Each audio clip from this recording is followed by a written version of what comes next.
آج ہم سورہ القدر کا ترجمہ، مختصر تعارف اور گرامر کی وضاحت کریں گے۔ اعوذ باللہ من الشیطان الرجیم، بسم اللہ الرحمن الرحیم۔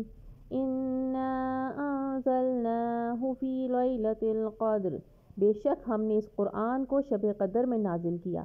وما ادراک ما لیلۃ القدر، اور تمہیں کیا معلوم کہ شب قدر کیا ہے؟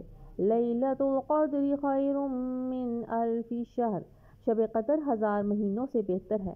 تنزل الملائکۃ والروح فیہا بإذن ربہم من کل امر، اور اس میں فرشتے اور روح القدس اپنے رب کے حکم سے ہر کام لے کر اترتے ہیں۔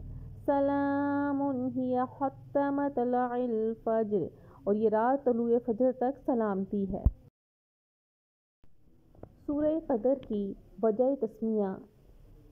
قدر کا ایک معنی ہے عزت اور شرف اور دوسرا معنی ہے تقدیر۔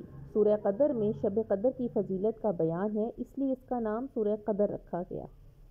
سورہ قدر کا مرکزی مضمون شب قدر کی فضیلت ہے، اور اس کا شان نزول یہ ہے کہ نبی اکرم صلی اللہ علیہ وآلہ وسلم کی امت کی عمریں گزشتہ امت کے مقابلے میں کم تھیں، اس لیے اس امت کے اعمال دوسری امتوں کے اعمال کے برابر نہیں ہو سکتے تھے جن کی امتیں زیادہ تھیں۔ لہٰذا اللہ تعالیٰ نے امت محمدی صلی اللہ علیہ وآلہ وسلم کو شب قدر عطا فرمائی جو 1000 مہینوں سے بہتر ہے، اور حضرت محمد صلی اللہ علیہ وآلہ وسلم نے شب قدر کو رمضان المبارک کے آخری عشرے کی 5 راتوں میں تلاش کرنے کی تلقین فرمائی۔ آپ کا بیان ہے جس نے شب قدر میں ایمان کے ساتھ اور ثواب کے حصول کے لیے اللہ تعالیٰ کی عبادت کی، اللہ تعالیٰ اس کے پچھلے گناہ معاف فرما دے گا۔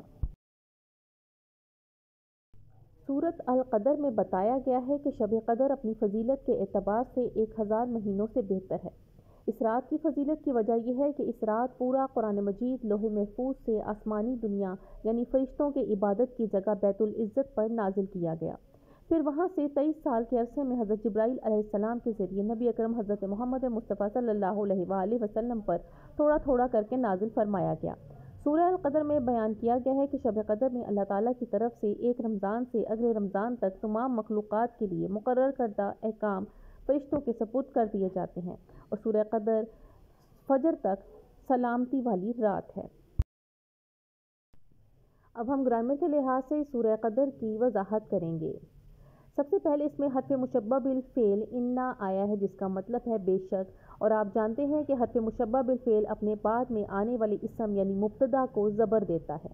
حقیقتاً یہ لفظ انا نحنو تھا، اور انا کے لفظ نے جب اس کو زبر دیا تو نا نون الف نا میں نحنو چینج ہو گیا، اور یہ الف نون شد اور الف میں چینج ہوا اور لکھا گیا انا۔ حروف جار فی با من حتی ہیں، اور آپ کو معلوم ہے کہ حروف جار اپنے آگے آنے والے اسم کو زیر دیتے ہیں۔ فعل انزلنا میں انزلہ باب تفعیل کے وزن پر ہے اور فعل ماضی ہے۔ تنزل یا تنزل و تنزل باب تفعول کے وزن پر فعل ماضی ہے۔